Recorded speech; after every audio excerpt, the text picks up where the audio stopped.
Hello students, मैं भरत चौधरी आपके YouTube channel Bharat academy में आप सभी का स्वागत करता हूं।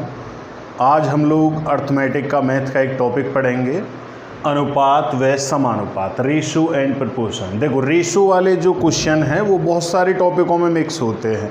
जैसे आप आयु वाला कोई टॉपिक पढ़ेंगे, वहाँ भी रेशो से रिलेटेड क्वेश्चन आ जाते हैं। साझेदारी का कोई होगा, परसेंटेज का कोई होगा, प्रॉफिट एंड लॉस का होगा, बहुत सारे ज़्यादातर टॉपिकों में इसका रेशो का मतलब अनुपात का कहीं ना कोई क्वेश्चन आ जाता है। और ये अपने आप में भी एक अलग टॉपिक है, अनुपात एवं समानुपात, रेशो एंड प्रपोर्शन। सबसे पहले तो रेशो होता क्या है, जब हम किसी को 2 हिस्से, 3 हिस्से, 4 हिस्सों में अगर डिवाइड करते हैं तो वो रेशो में डिवाइड किया जाता है।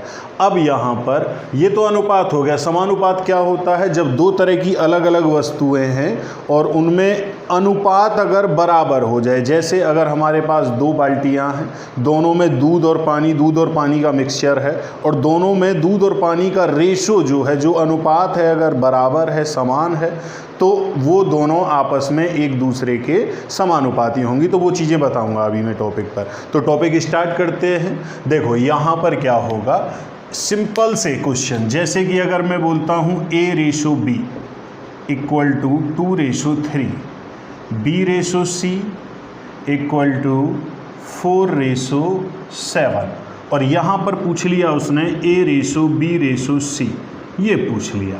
तो देखो 2 तरीके हैं ऐसे क्वेश्चनों को सॉल्व करने के लिए। एक तो तरीका हमारे पास ये है, उसने कहा था A/B equal to 2/3, B/C equal to 4/7। अगर हम देखें तो दोनों में कॉमन क्या है, दोनों में एक जैसा B है। भाई ऊपर वाले में भी है, नीचे वाले में भी है।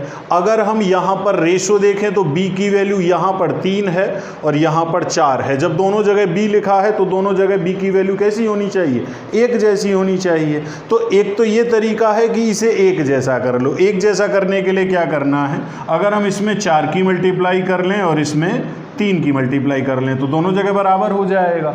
अब ध्यान क्या रखना है, अगर यहाँ 4 की मल्टीप्लाई करोगे तो यहाँ भी 4 की मल्टीप्लाई करनी पड़ेगी। अगर यहाँ 3 की मल्टीप्लाई करोगे तो यहाँ भी 3 की मल्टीप्लाई करनी पड़ेगी। अगर अब देखते हो तो B की वैल्यू दोनों जगह क्या हो गई है, 12 हो गई है, 12, दोनों जगह एक जैसी है। अब A की वैल्यू भी चेंज हो चुकी है, कितनी हो चुकी है, 8। B की वैल्यू 12 और C की वैल्यू 21। अब ये आंसर हो गया हमारा A/B/C। तो ये तो बेसिक है बिल्कुल। देखो इसमें क्या है कि टाइम ज़्यादा लगेगा। अब हमें एग्जाम में कैसे करने हैं, अगर इस टाइप का कोई भी क्वेश्चन आता है, जैसे क्वेश्चन था A/B equal to 2/3, B/C equal to 4/7, यही था। तो यहाँ पर अब हमें बताना था A/B/C। कितने पद हैं ABC? 3 हैं। जब भी 3 पदों की बात की जाएगी तो उल्टा n बना देना है। उल्टा n कैसे बनता है, ऐसे ही तो बनता है। जब उल्टा n अगर आप बनाओगे तो पहली लाइन में जो आते हैं उनकी मल्टीप्लाई, 2 में 4 की मल्टीप्लाई करो 8, दूसरे में 30, यहाँ पर मल्टीप्लाई करोगे 12 और 3 में 7 की मल्टीप्लाई करोगे 21। तो वही आ गया आंसर। भाई यहाँ पर भी वही है 8 12 21, यहाँ भी वही है 8 12 21। ये ज़्यादा ईजी है। यहाँ पर क्या, हमें किसी को बराबर करने की ज़रूरत नहीं पड़ेगी। जब बराबर करने की ज़रूरत नहीं पड़ेगी तो समय बहुत कम लगेगा। अगर यहीं पर क्वेश्चन आ जाता, अगर कोई भी क्वेश्चन आता है यहाँ से ऐसा ही, अगर इससे मिलता जुलता एक और क्वेश्चन अगर हम लोग कर लेते हैं, अगर क्वेश्चन आता है कि A/B equal to 2/5, B/C equal to 3/8, और यहाँ पर पूछ लिया जाए A/B/C, तो अब कर सकते हो सिंपल। भाई क्या करना है, उल्टा n बना देना है। जब उल्टा n बनाओगे तो 2 में 3 की मल्टीप्लाई करोगे तो 6, 3 में 5 की करोगे 15 और 5 में 8 की करोगे 40। यही आंसर हो गया। तो बड़ा सिंपल सा है, तो कर सकते हो। इस टाइप का कोई भी क्वेश्चन आ जाता है। अब यहाँ तो अभी तक है, अगर उसने पूछा है A/B/C, अगर उसने पूछा होता A/C, पहले और लास्ट के का अनुपात अगर पूछता है, तो एक तो ये तरीका है, हम पहले A/B/C निकाल लेंगे इस तरीके से। अब हमें मालूम है A की वैल्यू 6 है और C की वैल्यू 40 है। अब इसमें जो कॉमन होगा वो कट जाएगा। जैसे 2 से ये 3 बार कट गया और ये 20 बार कट गया, तो रेशो हमारे पास कितना आ गया, 3/20। एक तो ये तरीका है। एक तरीका यहाँ पर और है इसके लिए, जब यहाँ पर अगर A/B भी दे रखा है, B/C भी दे रखा है और केवल a/c पूछा है, मतलब पहले और लास्ट के का अनुपात पूछा है, पूरा नहीं पूछा। तो जब पूरा नहीं पूछा तो हमें a/b/c निकालने की ज़रूरत नहीं है, हम इतनी सारी कैलकुलेशन से बच जाएंगे। क्या करना है, जो रेशो है उसे फ्रैक्शन में कन्वर्ट कर लो। इसे 2/5 लिख सकते हैं, इसे 3/8 लिख सकते हैं, दोनों की मल्टीप्लाई कर लो। 2 से ये 4 बार कट गया, ऊपर 3 बचा और नीचे 4 गुणा 5 20, तो यही आ गया 3/20। बस सिंपल सा है। मतलब हमें यहाँ पर जब भी पहले और लास्ट के का अनुपात बताना होगा तो इतना कैलकुलेट भी नहीं करना है। क्या करना है, जो रेशो है उसे फ्रैक्शन में कन्वर्ट करो। 2:5 को हम लिख सकते हैं 2/5, 3:8 को हम लिख सकते हैं 3/8, दोनों की मल्टीप्लाई कर लो, वही रेशो आ जाएगा 3/20। अब यहाँ पर तो केवल 3 थे, A, B और C। ऐसा हो सकता है कि 3 से भी ज़्यादा हो, 4 हो, 5 हो, कितने भी हो सकते हैं। ज़्यादातर अगर आप क्वेश्चन देखोगे, अगर एग्जाम में देखते हो या किसी बुक से प्रैक्टिस करते हो, तो केवल 4 तक आते हैं। एक तो आता है A/B आ गया, B/C आ गया, C/D, ABCD 4 तक हो गए। जैसे A/B इक्वल टू उसने दे दिया 1/3, B/C आ गया 2/5, C/D आ गया आपका 3/7, कुछ भी आ गया। और यहाँ से उसने पूछ लिया A/B/C/D बताना है। अब यहाँ पर ऐसे क्वेश्चनों को 2 तरीके से कर सकते हैं। एक तो तरीका वो है बराबर करने वाला, कि भाई पहले B की वैल्यू बराबर करो, दोनों जगह एक जैसी सेम, फिर C की वैल्यू सेम करो। देखो पहले B की वैल्यू सेम करोगे, फिर जब C की वैल्यू सेम करोगे तो यहाँ मल्टीप्लाई करनी पड़ेगी, यहाँ मल्टीप्लाई करोगे तो यहाँ भी करोगे तो फिर B की वैल्यू बिगड़ जाएगी। तो इतनी उलझन में नहीं पड़ना है। इसके लिए भी एक छोटा सा तरीका मैं आपको बता देता हूँ। उसके लिए क्या है, लेकिन प्रैक्टिस थोड़ी ज़्यादा करनी पड़ेगी, लेकिन जब 3-4 क्वेश्चन आप उसी पर कर लोगे तो फिर वो याद हो जाएगा अपने आप ही। अब यहाँ पर CD बनानी है। पहला स्टेप ये आ गया 1 × 2 × 3। दूसरा स्टेप ऊपर से यहाँ तक जाएंगे 3 × 2 × 3। थर्ड स्टेप ऊपर से यहाँ आना, फिर नीचे तक पहुँचना है 3 × 5 × 3। थर्ड स्टेप ये CD कंप्लीट कर देनी है 3 × 5 × 7। अब अगर इसमें कुछ कॉमन है तो वो काट लो। देखो अगर जैसे देखें तो 3 सभी में कॉमन है, यहाँ से ख़त्म, यहाँ से ख़त्म, यहाँ से ख़त्म, यहाँ से भी ख़त्म। अब यहाँ पर बचा है आपका 2, यहाँ पर बचा है 6, यहाँ पर बचा है 15 और यहाँ पर बचा है 35। यही आंसर हो गया आपका 2:6:15:35। इसके लिए क्या है, आपको थोड़ी सी प्रैक्टिस करनी पड़ेगी। इसके लिए मैं अलग से भी बना के रख देता हूँ आपके लिए, क्योंकि इसमें क्या है कि बार बार ये कन्फ्यूज़न होगी कहाँ से कहाँ किसे ले गए थे। जैसे A/B, B/C, C/D। पहला स्टेप है हमारा ये वाला, फर्स्ट स्टेप, ये लिख लेना इस तरीके से। दूसरा स्टेप यहाँ से यहाँ गए, फिर नीचे की तरफ, ये सेकंड स्टेप। फिर थर्ड स्टेप है BCC, ये थर्ड स्टेप हो गया आपका। और लास्ट का स्टेप है BCD। तो ये इस तरीके से करना है। तो इस पर जितनी ज़्यादा प्रैक्टिस करोगे, 3-4-5 क्वेश्चन कर लोगे तो फिर उसे देखने की ज़रूरत नहीं पड़ेगी, फिर तुरंत अपने आप कैलकुलेट करना है केवल और आंसर आ जाएगा आपका। तो एक तो इस टाइप के क्वेश्चन आ गए हैं। अब यहाँ पर भी अगर वो पूछ लेता केवल A/D, तो एक तो यही तरीका है कि पहले A/B/C/D पूरा कैलकुलेट करो। पूरा कैलकुलेट करोगे आंसर आएगा 2:6:15:35। अब हमें बताना है A/D। जब भी पहले और लास्ट के का रेशो पूछेगा, पहला 2 है और लास्ट का 35 है, तो एक तो ये तरीका आ गया 2:35। तो इसमें क्या है कि हमें टाइम थोड़ा ज़्यादा लग जाएगा। जब केवल A/D बताना है तो हमें पूरा A/B/C/D निकालने की ज़रूरत नहीं है। इसे भी उसी तरीके से कर सकते हैं जो मैंने अभी बताया था। कैसे बताया था, क्या करना है कि जो रेशो दे रखे हैं इन्हें फ्रैक्शन में कन्वर्ट करना। 1:3 को हम लिख सकते हैं 1/3, 2:5 को हम लिख सकते हैं 2/5, 3:7 को हम लिख सकते हैं 3/7, यही लिख सकते हैं। अब ये 3 से 3 कट गया, ऊपर 2 बचा और नीचे 35, तो आंसर आ गया 2:35। ये किसका आया है, A/D। तो आ गया समझ में। जब भी पहले और लास्ट के का रेशो निकालना है, अगर फर्स्ट एंड लास्ट का रेशो पूछता है तो हमें पूरा कैलकुलेट करने की ज़रूरत नहीं है। क्या करना है, जो रेशो है उन्हें फ्रैक्शन में लिखना है और आपस में मल्टीप्लाई कर देनी है। जो सॉल्व होकर आएगा वो आएगा A अनुपात D। तो सिंपल सा है, तो ये कर सकते हो। तो ये इस तरीके से हो गए। इसके अलावा वो इन्हीं में बदलाव कर देगा थोड़े से। जैसे अभी तक 2-2 के रेशो दे रखे थे, A ratio B, B ratio C, C ratio D, इस तरीके से। हो सकता है 3-3 के रेशो दे दे वो। 3-3 के रेशो किस तरीके से होंगे, अगर A ratio B ratio C, ये आ गया आपका 12 अनुपात 21 अनुपात 33, B अनुपात C अनुपात D, ये आ गया आपका 7 अनुपात 3 अनुपात 4। अब यहाँ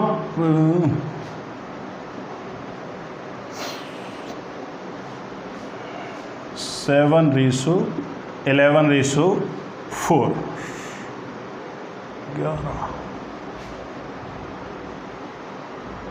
हाँ यही आ गया।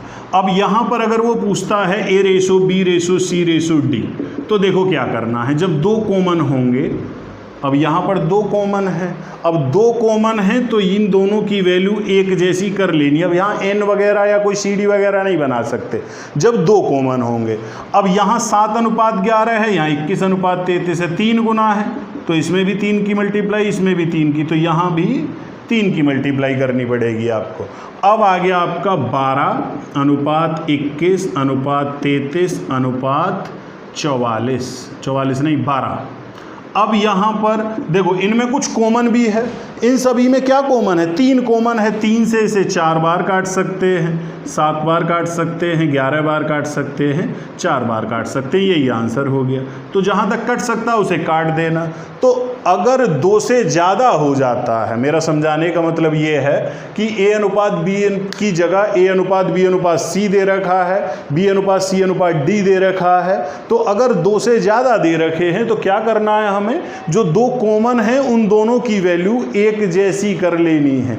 यहाँ पर जैसे यहाँ हमने 3 गुना किया था, इसकी जगह हम ये भी कर सकते थे कि अब इन तीनों में क्या कॉमन है, 3 कॉमन भी तो है। 3 से ये 4 बार कट जाता, ये 7 बार कट जाता, ये 11 बार कट जाता, तो भी 7 अनुपात 11 हो जाता। भाई इसकी जगह अगर हम इसे ऐसे सोल्व कर लेते, जैसे यहाँ लिखा था 12 अनुपात 21 अनुपात 33 और नीचे लिखा था यहाँ पर 7 अनुपात 11 अनुपात 4, यही लिखा था। अब यहाँ पर अगर हम इन्हें बराबर करेंगे तो 3 से ये 4 बार कटता है, ये 7 बार कटता है, ये 11 बार कटता है, ये कट गया तीनों, ये 7 अनुपात 11 हो गया ये भी। तो अब भी क्या हो गया, 4 अनुपात 7 अनुपात 11 अनुपात 4। तो कैसे भी कर सकते हो, बड़ा कर लो या छोटा कर लो, फिर बाद में जो कॉमन होगा वो काट देना है सभी में से। तो एक तो इस तरीके से हो गए। इसके अलावा थोड़ा सा एडवांस आता है इसी में। एडवांस लेवल किस तरीके से होगा, क्वेश्चन बोलेगा यहाँ पर, जैसे उसने बोल दिया कि 2A equal to 3B equal to 4C, ये दे दिया, और यहाँ से पूछ लिया उसने A ratio B ratio C। अब यहाँ तो A रेशो B या B रेशो C कुछ दिया नहीं है। अगर हम सिंपल बेसिक से सॉल्व करते हैं, A रेशो B निकालें फिर B रेशो C निकालें, तो टाइम थोड़ा ज़्यादा लगेगा। एक बड़ा छोटा सा तरीका मैं आप लोगों को बता देता हूँ। क्या करना है, जो भी यहाँ पर ये संख्याएं लिखी हुई हैं इन सब का एलसीएम ले लेना है। एलसीएम तो सब लोग जानते ही होंगे एलसीएम कैसे लेना होता है। एलसीएम अगर हम लेते हैं लघुत्तम समापवर्तक, तो 2, 3 और 4, मतलब एक ऐसी संख्या जो इन तीनों से डिवाइड होती हो। तो तीनों से कौन सी डिवाइड होती है, 12। 2 से कितनी बार होती है डिवाइड, 6 बार। 3 से होती है 4 बार और 4 से होती है 3 बार। यही आंसर है हमारा, A ratio B ratio C। तो सिंपल सा है, कर सकते हो ऐसा क्वेश्चन अगर कोई आता है तो। अब यहाँ पर एक तो इस टाइप का हो गया, इसी के अलावा एक होता है, यहाँ तो ये मल्टीप्लाई हो रही थी संख्याओं की, कभी कभी क्या होगा, डिवाइड होगा। जैसे हो गया यहाँ पर A/3 B/5 C/11 और पूछ लिया A ratio B ratio C, अब की बार क्या है, डिवाइड में दे रखे। तो जब डिवाइड में दे रखा होगा तो कुछ नहीं करना, यही रेशो है जो नीचे लिखी है वही उसी की वैल्यू है, 3:5:11, बस। ना कोई एलसीएम लेना है ना कोई एचसीएफ लेना है, तो कर सकते हो, बड़ा इजी हो गया है। देखो जब यहाँ पर मल्टीप्लाई में होगा तो हमें क्या करना है, पहले एलसीएम लेना है। एलसीएम एक ऐसी संख्या होती है जो सभी से पूरी डिवाइड होती है। जब आप किसी संख्या को डिवाइड करते हो तो भागफल भी आता है, कोशेंट जिसे हम बोलते हैं। जो भागफल है उन्हें यहाँ लिख देना, वही आंसर हो जाएगा आपका। अब इस टाइप से अगर कोई आता है तो अगर डिवाइड में दे रखा है तो जो नीचे संख्या लिखी है केवल वही उठा के रख देनी है। अब यहाँ पर अगर ऐसे क्वेश्चन आते हैं तो इन पर सबसे ज़्यादा क्वेश्चन आने के चांसेज होते हैं कि वो रेशो में कम पूछेगा। रेशो की जगह वो क्या करता है, वो यहाँ पर देगा कि जैसे दे दिया 2a = 3b = 4c, और यहाँ पूछ लिया उसने कि a+b/b+c इसकी वैल्यू बताओ। तो पहले क्या करना है, पहले हमें a/b/c तो कैलकुलेट करना ही है। अब हमें मालूम है a की वैल्यू 6 है, b की 4 है और c की 3 है। तो a+b मतलब ऊपर रखना है 6 + 4 6 + 4, नीचे रखना है b+c मतलब 4 + 3। तो ऊपर 10 हो गया और नीचे 7 हो गया, यही आंसर हो गया हमारा। ऐसे ही इसमें आ जाता है, जैसे अगर यही पूछ लेता a+b/c इसकी वैल्यू बताओ, तो a+b मतलब 3 + 5 और नीचे c मतलब 11, तो 8/11 ये आंसर हो जाता। तो कर सकते हो इस टाइप का अगर कोई क्वेश्चन आता है तो एक एक क्वेश्चन कर लेते हैं इस टाइप के क्वेश्चनों पर। जैसे अब यहाँ पर अगर मैं एक क्वेश्चन लिखता हूँ आप लोगों के लिए इसी से रिलेटेड, जैसे लिख दिया यहाँ पर कि 2a = 5b = 6c और वैल्यू पूछ ली a+b+c/b, इसकी वैल्यू बतानी है। अब सबसे पहले हमें क्या निकालना है, रेशो निकालना है। मैंने बताया था अभी, रेशो निकालने के लिए हम क्या करेंगे, इनका एलसीएम, एक ऐसी संख्या 2 से 5 से 6 से इन तीनों से डिवाइड होती है, तो इन तीनों से डिवाइड होने वाली संख्या है आपकी 30 भाई 2 से भी डिवाइड होती है, 5 से भी डिवाइड होती है और 6 से भी डिवाइड होती है। तो एलसीएम निकाल लेना, अगर आप इतनी जल्दी कैलकुलेट नहीं कर पाते हैं तो एलसीएम तो सब लोग निकालना जानते ही हैं। 2 से 30 कटता है 15 बार, 5 से ये 6 बार और 6 से 5 बार, यही रेशो हो गए a/b/c। हमें बताना है a+b+c मतलब ऊपर 15 + 6 + 5 और नीचे रखना है b का मतलब 6। तो 15 और 6 21, 21 और 5 कितने होते हैं, 26/6। 2 से ये 13 बार और ये 3 बार, तो आंसर आ गया हमारा 13/3, ये हो गया है। एक उस पर भी क्वेश्चन कर लेते हैं, दूसरे वाले टाइप पर भी। जैसे अगर लिखा है a/3 = b/4 = c/7 और उसने पूछ लिया a+b+c/c। देखो ये वाला क्वेश्चन डिजिट भी चेंज नहीं होते, बहुत ज़्यादा आता है। आप बुक में प्रैक्टिस करोगे तो ज़रूर मिल जाएगा ये वाला क्वेश्चन, बिल्कुल ऐसे ही a/3 = b/4 = c/7 और पूछेगा हर बार a+b+c/c। ये एग्ज़ाम में, एसएससी वाले एग्ज़ाम में बहुत आया है अभी तक, टेट में भी 2 बार आ चुका है अब तक। तो ये इस टाइप के क्वेश्चन बहुत आते हैं। अब यहाँ पर मैंने क्या बताया, जब ऐसा होगा तो जो नीचे रखी हैं वही उन्हीं की वैल्यू है। a की 3 है, b की 4 है, c की 7 और नीचे भी 7 रखना है। 3 और 4 7 और 7 14 और 14 को 7 से डिवाइड करोगे तो आंसर कितना आ जाएगा आपका, 2 आ जाएगा। तो सिंपल सा इस टाइप का कर सकते हो।